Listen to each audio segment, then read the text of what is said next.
Comrades, you're very welcome to sunny Bodenstown. You're very welcome to sunny Bodenstown on this, our annual Wolf Tone commemoration. I'm very glad to see you all here.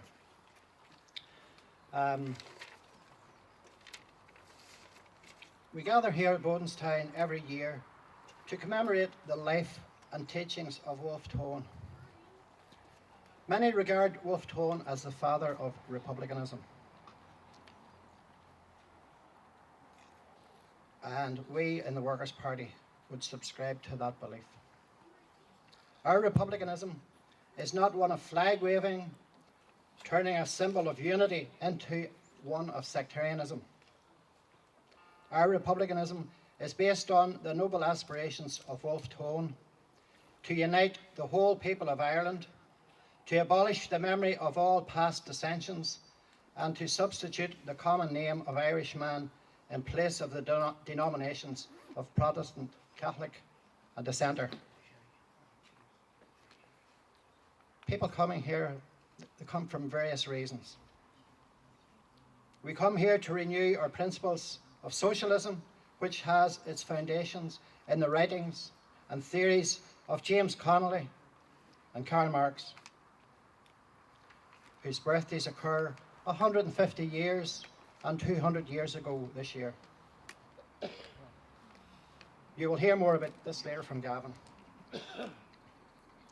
We also come here to renew acquaintances with comrades that we may not have seen from year to year. And we also remember those comrades who are no longer with us and who were part of this scene each year. This year in particular, we remember May McGilla, who attended this commemoration from she was a child, in good times and in bad times, until only ill health prevented her from coming here.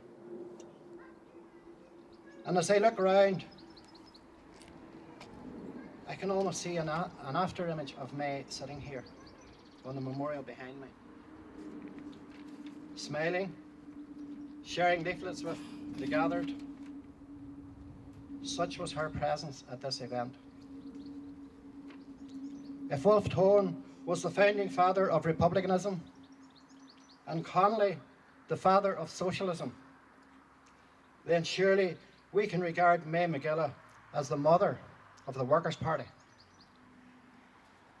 With comrades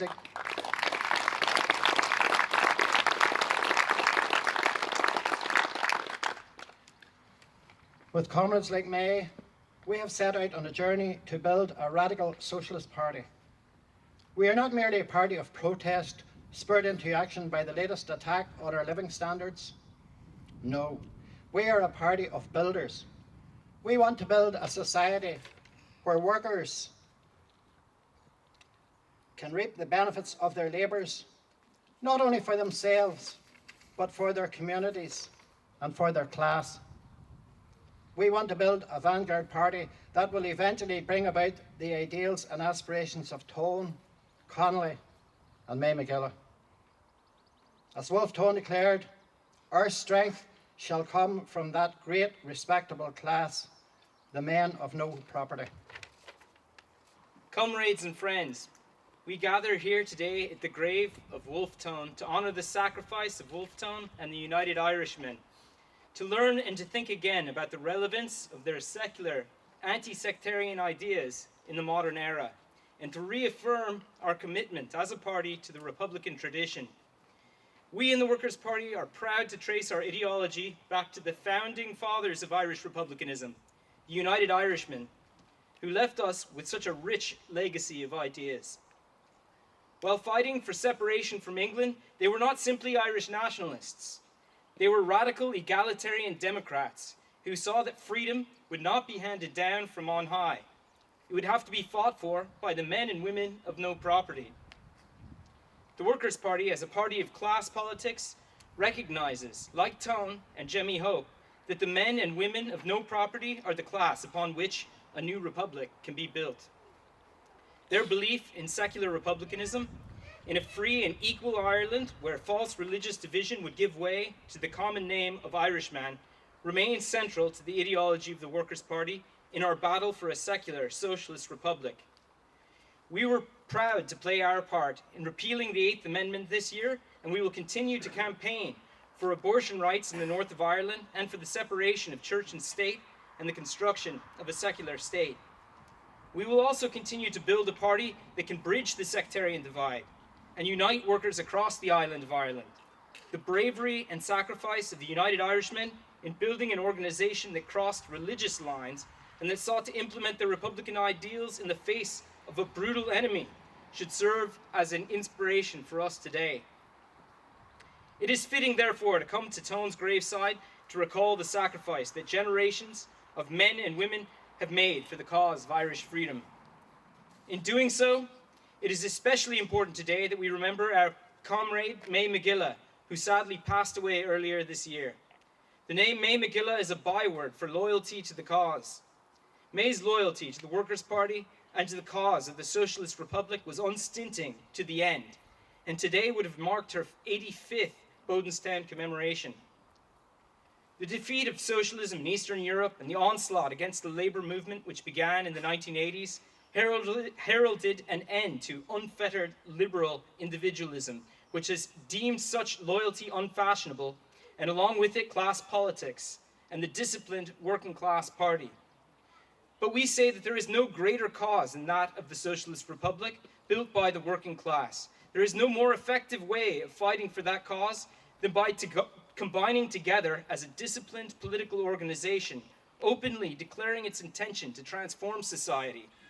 The people, united through the party, there is no other path to freedom and equality. With May's passing, we have lost a loyal servant of the cause and an invaluable link to the politics of radical republicanism, born of the Dublin working class. But losing May does not mean losing the politics of socialist republicanism that motivated her. As a party, we have gained from her knowledge, experience, and loyalty. And as a party and as a collective, we are richer for it and inspired by her sacrifice and her dedication.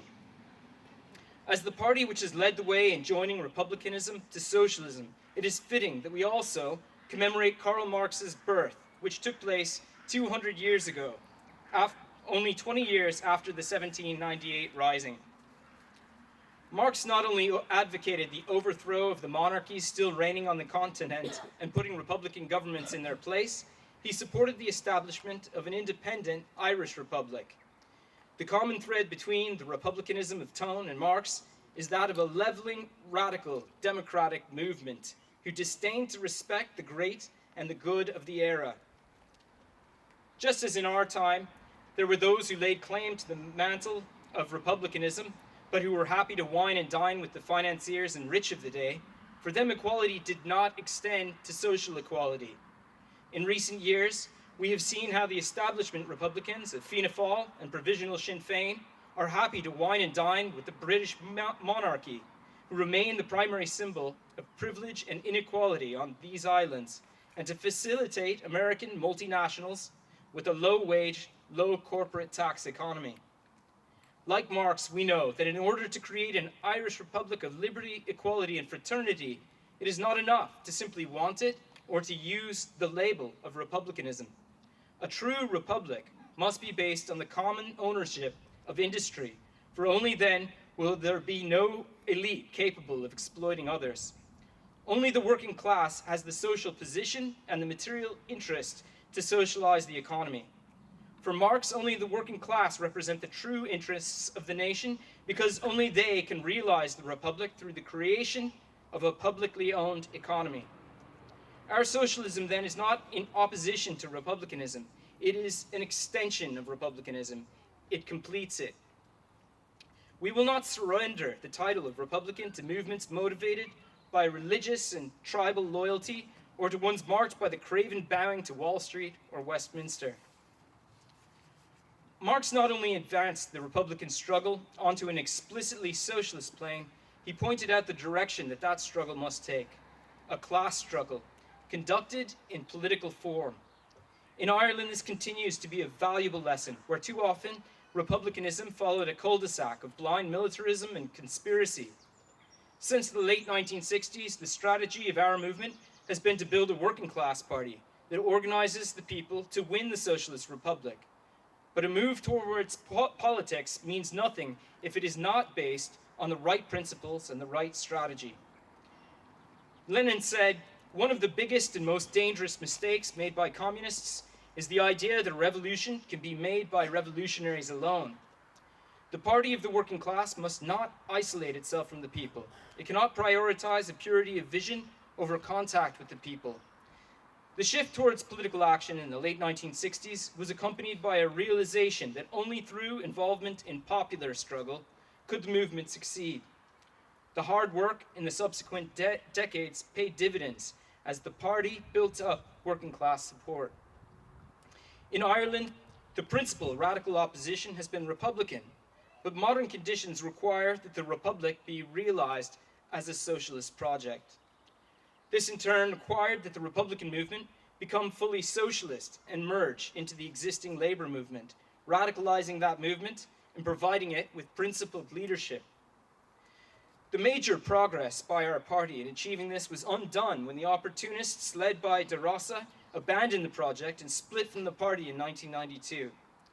The tragedy was not just the damage done to our party, but to the project of merging radical republicanism with the working class movement for socialism, the clearest path to winning socialism in Ireland.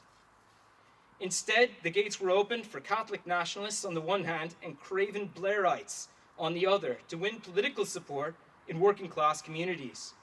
And the period of untrammeled greed that was the so-called Celtic Tiger was marked by the lack of a working class and socialist opposition of any major size. But we must be honest with ourselves. We have been unable to recover the momentum that saw the party build itself into the force that it once was. And it is only in recent times that we have stopped the decline. We have become too isolated from the working class while ceding the ground of republicanism to those who are pure and simple nationalists. In order to recover, we must face up to this failure and reflect on what must be done to put ourselves back on the right path. Our task at this juncture is to build a cadre who understand the historical and strategic importance of radical republicanism in Ireland and the necessity to merge it into working class socialism. At the same time, we must expand our efforts to reconnect with the masses so that our ideas, however noble, do not become vague dreams, but rather serve as a guide to action and success. Globally, we have entered a period of political instability. The election of Trump in the United States is a reflection of the growing polarization of politics and one that is likely to continue. Living standards for the majority are falling. Housing, access to quality and well-paid employment, access to education and health are all increasingly harder to reach for working class and young people.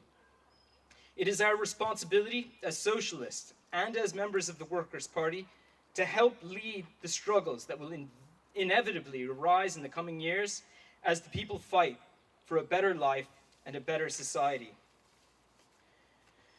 Through this work, we will be able to educate the people of the need for a socialist republic. We will develop the connections with the workers in their communities and in their trade unions, which will help us to grow again and to become a powerful force in Irish politics and a voice for the working class. Building the party will mean building class consciousness amongst workers and young people. It will mean putting the idea of the socialist transformation of society back on the political agenda and offering practical alternatives to the people that strengthen the power of the class and point them in the direction of the socialist republic. This task of reconstructing ourselves is one that can only be achieved through hard work, through dedication, and through sacrifice. That means being involved in the daily struggles of our class and putting the slogan, educate, agitate, and organize into practice. Comrades and friends, I will finish today with a quote from Comrade Sean Garland, speaking at Bodenstown in 1971, which, though written decades ago, once again summarizes clearly the task we face as a party. The only hope the ruling class has is if it can isolate the revolutionary completely from the rest of the people. That is why the number one task today for those revolutionaries who really want to change the system is to know how to reach these people. We must build a movement of people who are aware and conscious of all the many avenues that are open to the movement. A movement with the realization that we need to get involved in and build on these issues to that final confrontation with the forces of the establishment. This will be a long road, but if we build our foundations on a conscious people, we cannot but succeed. Thank you.